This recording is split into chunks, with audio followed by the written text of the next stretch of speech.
राधे राधे दोस्तों, आज हम कार्तिक मास, जिसे दामोदर कार्तिक मास भी कहा जाता है, इसके बारे में संपूर्ण जानकारी प्राप्त करेंगे। शास्त्रों में कार्तिक मास का विशेष महत्व बताया गया है। यह मास भगवान विष्णु को अति प्रिय है। इस मास में भगवान के निमित्त जो भी पुण्य कर्म किया जाता है उसका नाश नहीं होता। दोस्तों, शास्त्रों के अनुसार इस महीने में समस्त देवता मनुष्य के समीप हो जाते हैं और भगवान विष्णु जल में निवास करते हैं।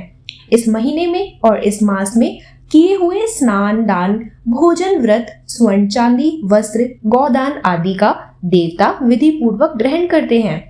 जो दान करने में असमर्थ होते हैं, यदि वह प्रतिदिन प्रसन्नता पूर्वक श्री हरि के नामों का स्मरण भी कर ले और इस मास में गंगा स्नान करते हुए कार्तिक मास की कथा पढ़े या फिर सुने, तो भी वो अनंत पुण्य के भागी बन जाते हैं। दोस्तों, शास्त्रों के अनुसार भगवान स्कंद कार्तिकेय ने इस मास में तारकासुर का वध किया था, तो इन्हीं के नाम पर इस मास का नाम कार्तिक मास पड़ा। तो इस महीने में कुमार कार्तिकेय की भी विशेष रूप से पूजा की जाती है।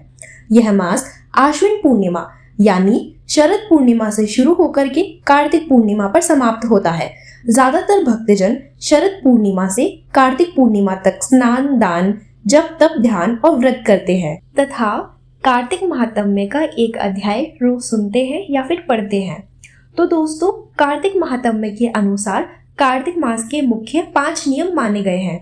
इन नियमों का पालन करने पर ही कार्तिक व्रत पूरा माना जाता है।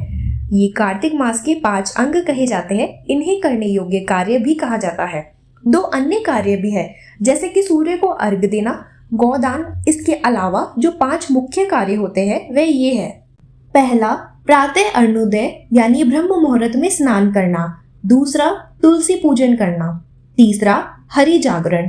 चौथा, दीपदान। और 5वां, उद्यापन। दोस्तों, इन 5 नियम का पालन करने पर ही कार्तिक मास के व्रत का महाफल प्राप्त होता है, जिससे भगवान विष्णु की कृपा प्राप्त होती है।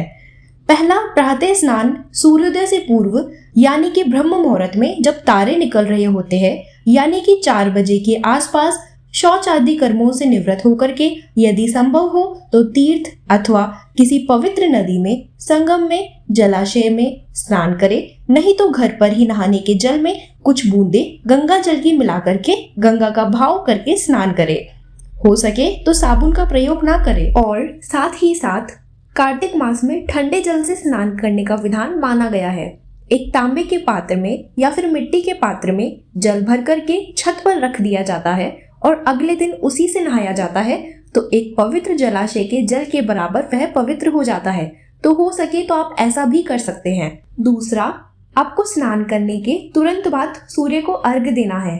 सूर्य को अर्घ्य देने के बाद ही आप अपना पूजन शुरू करें।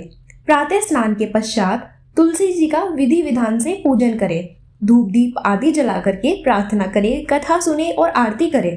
तुलसी जी के साथ साथ पीपल, आंवला और केले के वृक्ष की भी पूजा करें और कथा सुने।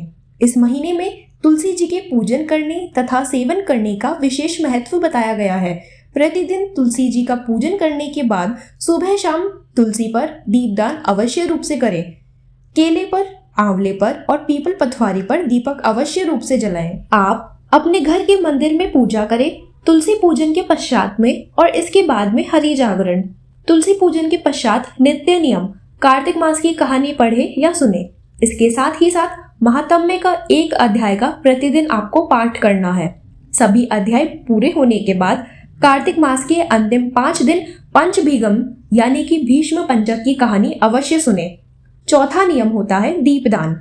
यदि सामर्थ्य हो तो कार्तिक मास के प्रथम दिन से ही लगातार जब तक आपके कार्तिक नियम और व्रत चल रहे हैं, एक अखंड दीप आपको भगवान विष्णु के सम्मुख जलाना चाहिए। कार्तिक मास में सबसे प्रमुख कार्य दीपदान करना बताया गया है। इससे सुख, समृद्धि और मुक्ति मिलती है।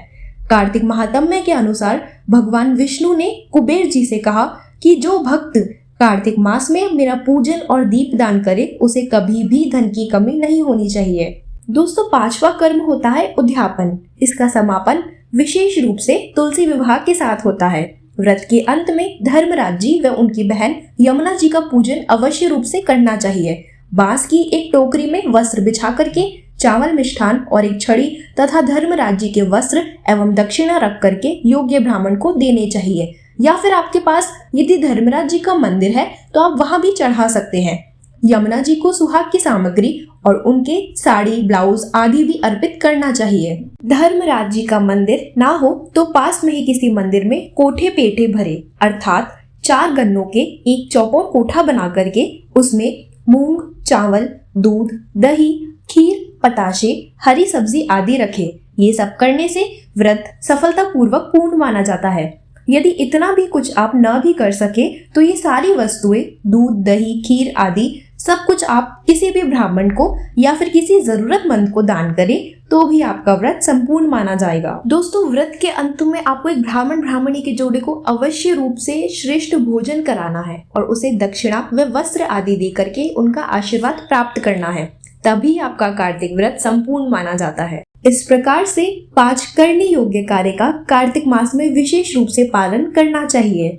तो दोस्तों, वीडियो अगर आपको यूजफुल लगा तो लाइक करें, चैनल को सब्सक्राइब जरूर करें, कमेंट बॉक्स में हरे कृष्ण राधे राधे अवश्य लिखें।